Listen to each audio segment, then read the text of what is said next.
ጠቅላዩ ከባሩ በፊት ትልቁን የምስራች አበሰሩ። ኢትዮጵያን ከፍታ ላይ የሚያስቀምጠው ትልቁ ፕሮጀክት በይፋ ተጀመረ። የህዋትና የሻዕቢያ ወታደሮች ተፋጠጡ። የኢሳያስ ጦር ህዋትን ካደው። አመራሮቹ መግባባት ከበዳቸው። ድንበሩ ላይ ከባድ ፍጥጫ ተፈጠረ። እስራኤልን ከሶማሊላንድ እናስወጣታለን ፕሬዝዳንቱ። የሶማሊያ ፕሬዝዳንት ሐሰን ሼክ እስራኤል ላይ እርምጃ ወስዳሉ አሉ። ወደ ቀይ ባህር ተጠቃሚነቷ ለመመለስ ጥረት እያደረገች የምትገኘውና ጥረቷም ፍሬ እያፈራ የሚገኘው ሀገራችን ኢትዮጵያ ዛሬም ከባህር በሩ ጉዞ ጎን ለጎን ስሟን በዓለም አደባባይ ከፍ የሚያደርግላትንና በቢሊዮኖች የሚያስገኝላትን ፕሮጀክት በይፋ አስጀምራለች። የባህር በር ለኢትዮጵያ ይገባታል የሚሉ ድምጾች ከአራቱም አቅጣጫ የዓለም ሀያላን ሀገራት እያሰሙ በሚገኙበት በዚህ ወቅት የኢትዮጵያው ጠቅላይ ሚኒስትር ትልቅ የምስራች አብስረዋል። በዝርዝር እንመለስበታለን።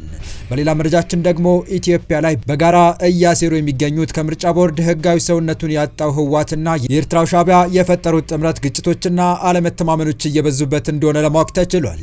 የህዋት ጀነራሎችና የሻዕቢያ ወታደሮች በኢትዮ ኤርትራ ድንበር ከባድ ፍጥጫ ውስጥ እንደገቡ የተነገረ ሲሆን ጉዳዩም ወደ ለየለት ግጭት እንዳያመሩ አስግቷል። የዚህንና ሶማሊያ በፕሬዝዳንቷ ሐሰን ሼክ በኩል እስራኤል ላይ እርምጃ ልንወስድ እንችላለን ስትል ስለማስጠንቀቋና ፕሬዝዳንት ትራምፕ ሳንቀደም እንቅደም ሲሉ ቻይናና ሩሲያ እንዳሰጓቸው የገለጹበትን መረጃ አክለን እናስደምጣችሁ ተገኝተናል። ሰላም ውድ የሁሉ ዴይሊ ቤተሰቦች እንደምን አላችሁ? ቻናሉን ሰብስክራይብ፣ ላይክ፣ ሼር ያደረጋችሁ እስከ መረጃዎቻችን ፍጻሜ አብራችሁን ቆዩ።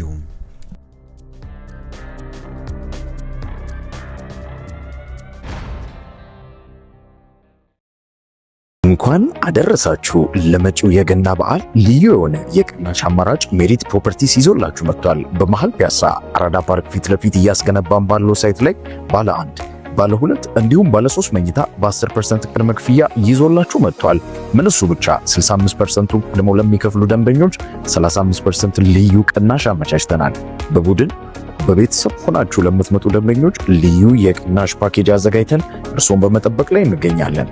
ይህን እድል መጠቀም የሚፈልግ ብቻ ከስር ባለው ስልክ ይደውልልን። ሜሪት ፕሮፐርቲስ።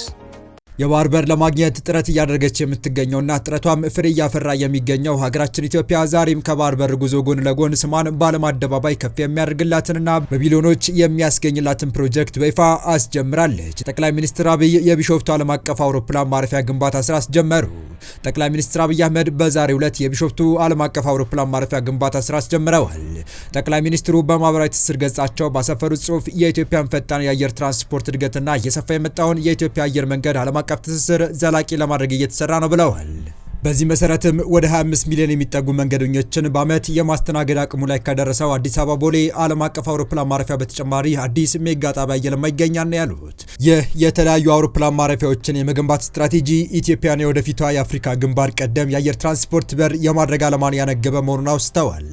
የቢሾፍቱ ዓለም አቀፍ አውሮፕላን ማረፊያ በአፍሪካ ታሪክ ትልቅ የአየር ትራንስፖርት መሰረተ ልማት ፕሮጀክት እንደሆነ ማስገንዝበዋል። አውሮፕላን ማረፊያው ከኢትዮጵያ ሀገራዊ የኢኮኖሚ ሪፎርም፣ የኢንዱስትሪ ማስፋፊያ አጀንዳ፣ የረጅም ዘመን የአቪዬሽን ስትራቴጂ ጋር የተናበበና የኢትዮጵያ አየር መንገድን ዓለም አቀፍ ተወዳዳሪነት እንደሚያጠናክር ጠቅሰዋል። በኤፍሲኤፍቲ ማዕቀፍ የአፍሪካን የማገናኘት አቅም እንደሚጨምርም ጠቁመው የንግድና ቱሪዝም ኮሪደሮችን የሚያሰፋና ኢትዮጵያንም ቀዳሚ የበይነ አህጉር ማዕከል የሚያደርግ ነው ብለዋል። ከአዲስ አበባ ደቡብ ምስራቅ 40 ኪሎ ሜትር አካባቢ የምትገኘውና 1910 ሜትር ከፍታ ያላት ቢሾፍቱ ለአውሮፕላኖች ስራ የተመቸ አካባቢ እንዳላት አስረድተዋል። ከዚህ ባለፈም መዳረሻቸው ኢትዮጵያ ላደረጉም ሆነ ለትራንዚት መንገደኞች ብቁ ሁኔታ እንዳላት አጽንኦት ሰጥተዋል። ቢሾፍቱ ለአዲስ አበባ ያላት ቅርበት ከነባሩ የአየር ትራንስፖርት ምህዳር ጋር በቀላሉ የተዋሃደ አሰራር እንዲኖር ምቹ ሁኔታ ይፈጥራል ሲሉም አመልክተዋል።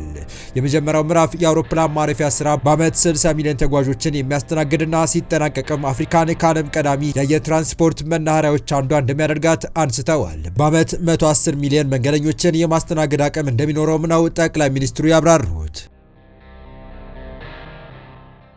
ወደ ሌላኛው መረጃችን ስናልፍ ከትግራይ ክልል ተጭኖ በኤርትራ በኩል ዱባይ ሊላክ የነበረ እጅግ ከፍተኛ መጠን ያለው ወርቅ 1.8 ቶን ወይም 18 ኩንታል በመንገድ ላይ መጥፋቱ ተከትሎ በህወሓት ጀነራሎችና በኤርትራ ወታደራዊ አመራሮች መካከል ከፍተኛ አለመግባባት መፈጠሩን የህወሓት የውስጥ ምንጮች አጋለጡ። ጉዳዩን በቅርበት የሚከታተሉ ምንጮች እንደገለጹት ይህ ህገወጥ የኮንትሮባንድ መስመር ባለፉት ወራት በኢዛና ማዕድን ልማት ኩባንያ የወጣውን የትግራይን ወርቅ በዛላምበሳ በኩል ወደ አስመራ ከዛም ወደ ዱባይ በማጓጓዝ ሲሰራ ቆይቷል። ይሁን እንጂ ከ11 ቀናት በፊት የተላከውና በወቅቱ የገበያ ዋጋ በ100 ሚሊዮኖች የሚቆጠር ዶላር የሚያወጣው 1.8 ቶን ወርቅ መዳረሻው ሳይታወቅ ቀርቷል። የህወሓት ወታደራዊ አመራሮች ወርቁን ማስረከባቸውን አጥብቀው ሲከራከሩ፣ በኤርትራ በኩል ያሉ አቻዎቻቸው ግን እጃችን አልገባም የሚል ምላሽ ሰጥተዋል። ይህንን የይለፈኝ ክርክር ተከትሎ በሁለቱ አካላት መካከል ይደረግ የነበረው ምስጢራዊ የጥቅም ግንኙነት መቋረጡንና በዛላምበሳ በኩል ያለው እንቅስቃሴ ላለፉት 12 ቀናት ሙሉ በሙሉ መገታቱን ታውቋል። በተያያዘ ዜና ከዚሁ ቀደም የትግራይ ክልል ለኢትዮጵያ ብሔራዊ ባንክ ያስረክብ የነበረው ወርቅ ከተቋረጠ 1 ወር እንደሞላው የተገለጸ ሲሆን ምርቱ ሙሉ በሙሉ ወደዚህኛው የኮንትሮባንድ መስመር መዞሩን መረጃዎች ያመለክታሉ። ይህ ክስተት ተራ የኮንትሮባንድ ወንጀል ሳይሆን በኢትዮጵያ ፖለቲካና ኢኮኖሚ ላይ ትልቅ እንድምታ ያለው አደገኛ ምልክት ነው። የሚከተሉት ነጥቦችም ሁኔታውን በዝርዝር ለመረዳት እንደሚያግዙም ተመላክቷል። አንደኛ፣ የሀብት መጠንና ኢኮኖሚያዊ ጉዳት። ጠፋ የተባለው የወርቅ መጠን 1.8 ቶን ቀላል የሚባል አይደለም።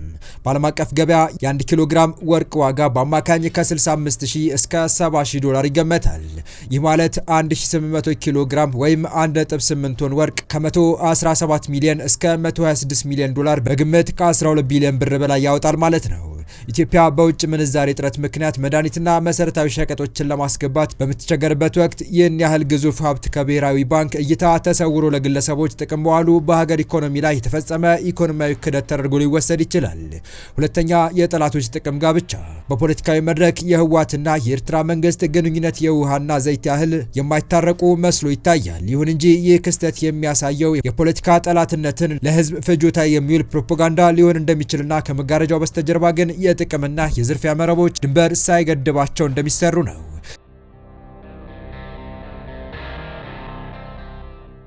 ጀነራሎች በፖለቲካ ቢናከሱም በኮንትሮባንድ መተባበራቸው የቀጠና ፖለቲካ በሙስና ምን ያህል እንደተተበተበ ያሳያል። ሶስተኛ፣ የደህንነት ስጋትና የቀጠናው አለመረጋጋት። በሁለቱ ወታደራዊ ኃይሎች መካከል የተፈጠረው የማን ይበልጣልና የከዳችኝ ስሜት ወደ ግጭት የማምራት እድሉ ሰፊ ነው። 1.8 ቶን ወርቅ በቀላሉ የሚረሳ ሀብት አይደለም። ይህ አለመግባባት በድንበር አካባቢ ያለውን የጸጥታ ሁኔታ ከማወኩ በላይ በውስጥ ለውስጥ ሴራ፣ እርስ በርስ መጠፋፋት ሊያስከትል ይችላል። ወርቁ የተሰወረው በኤርትራውያን ነው ወይስ የህወሓት ጀነራሎች ለራሳቸው ደብቀው ጠፋሉ የሚለው ጥያቄ የጥርጣሬው መንፈስ ያጦፈዋል። ይህ ጉዳይ የፌዴራል መንግስትና የሚመለከታቸው አካላት ትኩረት ሊሰጡት የሚገባው ነው። የህዝብ ሀብት በዚህ ደረጃ ሲዘረፍ ዝም መባል የለበትም። በሌላ በኩል ይህ ክስተት ጦርነቱን ለነጋዴዎች ሰርግ ነው እንደሚባለው የሰሜኑ ግጭትና አለመረጋጋት ለተወሰኑ ወታደራዊ ኤሊቶች የሀብት ማጋበሻ መንገድ ሆኖ መቀጠሉን የሚያጋልጥ አሳዛኝ ክስተት ነው።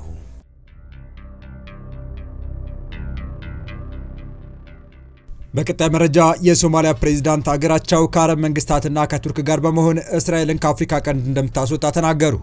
ፕሬዝዳንት ሐሰን ሼክ መሐመድ በቴሌቪዥን በተላለፈ ንግግራቸው እስራኤል በአፍሪካ ቀንድ አካባቢ ወታደራዊ መስፋፋት እያደረገች ነው ሲሉ ከሰዋል። እስራኤል ሶማሊያ የግዛቷ አካል አድርጋ ለምትቆጥራት ሶማሊላንድ እውቅና ከሰጠች በኋላ ይህንን ውሳኔዋን ለመቀልበስ መንግስታቸው አጋር ከሚላቸው ሀገራት ጋር በመተባበር እርምጃዎችን እየወሰደ መሆኑንም ተናግረዋል። እስራኤልን በፍልስጤማውያን ላይ ፈጽመዋለች ባሏቸው በተለያዩ ጉዳዮች የከሰሱት ፕሬዝዳንቱ ሶማሊያ አትወረርም፣ አትከፋፈልም በማለት ከአረብ ሀገራትና የቅርብ ወዳጅ ከሆነችው ቱርክ ጋር በመሆን ከአፍሪካ ቀንድ እንደሚያስወጣት ገልጸዋል። እስራኤል ከ2 ሳምንት በፊት ለሶማሊላንድ የሀገርነት እውቅናን በመስጠት የመጀመሪያው ሀገር መሆኗ ተከትሎ ሶማሊያ ሌሎች ሀገራትና ተቋማት ተቃውሟቸውን አሰምተዋል። ነገር ግን እስራኤል እውቅናውን የምትሰጠው ወይም ግንኙነት የምታደርገው በራሷ ውሳኔ ብቻ መሆኑን በመግለጽ በእውቅናዋ እንደምትጸና አሳውቃለች። ከቀናት በፊትም የውጭ ጉዳይ ሚኒስትሯን ወደ ሶማሊያ በመላክ ይፋዊ ጉብኝት አድርገው የተጀመረው ግንኙነት እንደሚጠናከር አስታውቃለች። በዚሁ ወደ መጨረሻው መረጃችን ተሻገርን። የአሜሪካ ፕሬዝዳንት ዶናልድ ትራምፕ ሩሲያና ቻይና ግሪንላንድን ሳይወስዱ የራሳችን ማድረግ አለብን አሉ። ግሪንላንድ መጠቅለላችን አይቀርም ሲሉ በተደጋጋሚ የሚደመጡት ትራምፕ በትናንት ንግግራቸው ቻይናና ሩሲያ ሳይቀድሙን ቀድመን ግሪንላንድን መጠቅለል አለብን ሲሉ ተደምጠዋል። ትራምፕ ትላንት አርብ ዕለት ሀገራት የባለቤትነት መብት ሊኖራቸው ይገባልና እርስዎ ባለቤትነትን ይከለክላሉ ወይ? የሊዙልንስ አትከላከሉምን? በሚል ግሪንላንድን በተመለከተ ከቢቢሲ ጋዜጠኛ ለቀረበላቸው ተያያዥ ጥያቄዎች እኛ ግሪንላንድን መከላከል አለብን፣ በቀላል መንገድ የእኛ ማድረግ ይኖርብናል ሲሉ አጽንኦት ሰጥተዋል። የሊዙል በቂ አይደለም ያሉት ትራምፕ ሀገራት የ9 ዓመት ስምምነቶችን ወይም የ100 ዓመት ስምምነቶችን እንኳን ማድረግ አይችሉም ሲሉ የባለቤትነት መብት ሊኖራቸው ይገባል ብለዋል። የቻይናን ሕዝብ እወዳለሁ፣ የሩሲያን ሕዝብ እወዳለሁ፣ ነገር ግን በግሪንላንድ ጉዳይ አልደራደርም ብለዋል ትራምፕ። የዋይት ሀውስ አስተዳደር በቅርቡ የኔቶ አባል የሆነችውን የዴንማርክ አባል ከፊልን በባለቤትነት ለማስተዳደር ፍላጎቱን እያንጸባረቀ ሲሆን በኃይል የመጠቅለል አማራጭም እንደማይከለክለው እያስጠነቀቀ ይገኛል። ዴንማርክና ግሪንላንድ በበኩላቸው ራሳችንን በራሳችን የማስተዳደር መብታችን የራሳችን ነው እንጂ የምንሸጠው ወይም ሌላ አካል የሚወስልልን አይደለም ሲሉ ይደመጣሉ። በሰሜን አሜሪካና በአርክቲክ ውቅያኖስ መካከል ያለችው ግሪንላንድ በርካታ ሕዝብ የሚኖርባት ግዛት ስትሆን የሚሳኤል ጥቃት ሲደርስ የቅድመ ማስጠንቀቂያ ስርዓቶችና በአካባቢው ያሉ መርከቦች ለመቆጣጠር ምቹ ያደርጋታል። የአሜሪካው ፕሬዚዳንት ትራምፕ ግሪንላንድ ለአሜሪካ ብሔራዊ ደህንነት አስፈላጊ መሆኗን በተደጋጋሚ በመግለጽ ይሁንና ያለምንም አግባብ በሁሉም ቦታ በሩሲያና በቻይና መርከቦች ተሸፍናለች ሲሉ ተናግረዋል። አሜሪካ በበኩሏ ከ100 በላይ ወታደሮቿን በግሪንላንድ ሰሜናዊ ምዕራብ ጫፍ በሚገኘው ፒቱፊክ ጣቢያ በቋሚነት ማስቀምጧም ይታወቃል። አሜሪካ ከዴንማርክ ጋር በነበራት ስምምነቶች ዋሽንግተን የፈለገችው ያህል ወታደር ወደ ግሪንላንድ የማምጣት ስልጣን ሰጥቷታል ሲል የዘገበው ቢቢሲ ነው። የተወደዳችሁ የቻናላችን ቤተሰቦች ለአሁኑ ለእናንተ ይመጥናሉ ብታደምጧቸው ታተርፉባችኋላችሁ ብለን የመረጥንላችሁ ዕለታዊ መረጃዎቻችን እስካሁን ያደመጣችኋቸው ነበሩ። በተመሳሳይ ሀገራዊና ቀጠናዊ ጉዳዮች እንዲሁም ዓለም አቀፋዊ የጂኦፖለቲካ ወታደራዊና አነጋጋሪ ክስተቶችን ለበለት ተከታትለን በትኩስ ይዘን እንደምንቀርብ እያሳወቅን የቻናሉ ቤተሰብ ካናችሁ ሰብስክራይብ፣ ቪዲዮን ላይክ እና ሼር በማድረግ ተደራሽነታችን ታሰፉ ዘንድ አክብሮታዊ ግብዣችን ነው። አበቃን። ሰናይ ጊዜን ተመኘን።